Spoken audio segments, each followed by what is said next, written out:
Diceritakan sebuah kisah sahabat yang membuat Rasulullah Shallallahu Alaihi Wasallam meneteskan air mata. Abu Dujanah radhiyallahu anhu, sahabat Nabi dari kabilah Khazraj. Beliau syahid dalam perang Yamamah ketika memerangi Nabi palsu Musailamah al-Kadzdzab. Selain dikenal pemberani di medan perang, Abu Dujanah juga seorang yang sangat menjaga diri dan keluarganya dari perkara haram. Suatu hari, usai salat subuh berjamaah bersama Rasulullah, Abu Dujanah selalu terburu-buru pulang tanpa mengikuti doa ba'da salat yang dipanjatkan Rasulullah. Melihat gelagat ini, Rasulullah mencoba menanyakan pada Abu Dujanah, "Mengapa setiap kali kamu terburu-buru pulang dari jamaah subuh? Apakah engkau tidak memiliki permintaan kepada Allah sehingga tidak pernah menungguku selesai berdoa?" "Ada apa?" tanya Nabi. Abu Dujanah menjawab, "Begini Rasulullah. Rumah kami berdampingan persis dengan rumah seorang laki-laki. Di atas pekarangan rumah milik tetangga kami ini, terdapat satu pohon kurma menjulang, dahannya menjuntai ke rumah kami.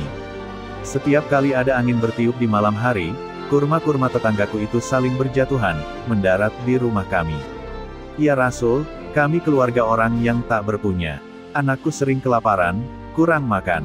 Saat anak-anak kami bangun, apapun yang didapat, mereka makan. Oleh karena itu, setelah selesai salat, kami bergegas segera pulang sebelum anak-anak kami terbangun dari tidurnya. Kami kumpulkan kurma-kurma milik tetangga kami yang berceceran di rumah, lalu kami kembalikan kepada pemiliknya. Satu saat, kami agak terlambat pulang. Ada anakku yang sudah terlanjur makan kurma hasil temuan. Mata kepala saya sendiri menyaksikan, tampak ia sedang mengunyah kurma basah di dalam mulutnya. Ia habis memungut kurma yang telah jatuh di rumah kami semalam. Mengetahui itu, lalu jari-jari tangan kami masukkan ke mulut anakku itu. Kami keluarkan apapun yang ada di sana. Kami katakan, 'Nak, janganlah kau permalukan ayahmu ini di akhirat kelak.' Anakku menangis, kedua pasang kelopak matanya mengalirkan air karena sangat kelaparan. Wahai Rasulullah, kami katakan kembali kepada anakku itu, hingga nyawamu lepas pun, aku tidak akan rela meninggalkan harta haram dalam perutmu. Seluruh isi perut yang haram itu, akan aku keluarkan dan akan aku kembalikan bersama kurma-kurma yang lain kepada pemiliknya yang berhak." Mendengar itu, mata Rasulullah berkaca-kaca, butiran air mata mulianya berderai begitu deras. Baginda Rasulullah mencoba mencari tahu siapa sebenarnya pemilik pohon kurma yang dimaksud Abu Dujanah itu. Tanpa basa-basi, Baginda Nabi mengundang pemilik pohon kurma. Rasul lalu mengatakan, "Bisakah tidak jika aku minta kamu menjual pohon kurma yang kamu miliki itu? Aku akan membelinya dengan 10 kali lipat dari pohon kurma itu sendiri." Pohonnya terbuat dari batu zamrud berwarna biru. Disirami dengan emas merah, tangkainya dari mutiara putih. Di situ tersedia bidadari yang cantik jelita sesuai dengan hitungan buah kurma yang ada, kata Rasulullah menawarkan. Laki-laki itu lantas menjawab dengan tegas, "Saya tak pernah berdagang dengan memakai sistem jatuh tempo. Saya tidak mau menjual apapun kecuali dengan uang kontan dan tidak pakai janji kapan-kapan."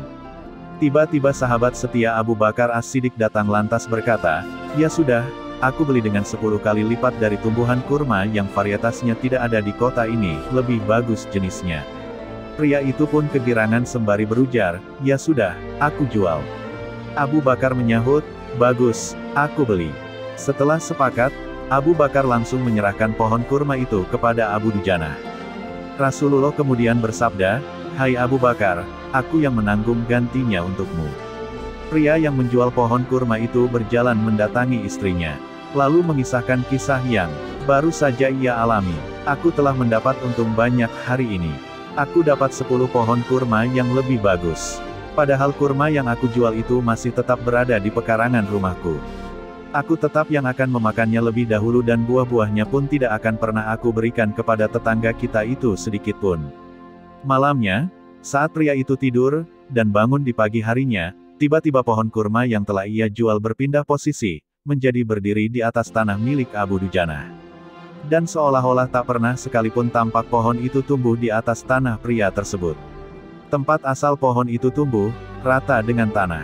Sungguh balasan nyata dari Allah untuk orang yang munafik dan berbuat zalim.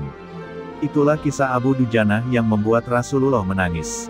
Hikmah yang kita petik dari kisah ini adalah kehati-hatian kita untuk menjaga diri dan keluarganya dari makanan yang haram. Dan hendaknya kita juga tidak berperilaku zalim terhadap sesama. Pohon kurma yang berpindah posisi itu adalah salah satu mukjizat Rasulullah yang langsung dirasakan oleh sahabat Abu Dujanah. Maha kuasa Allah atas apa yang ada di langit dan di bumi.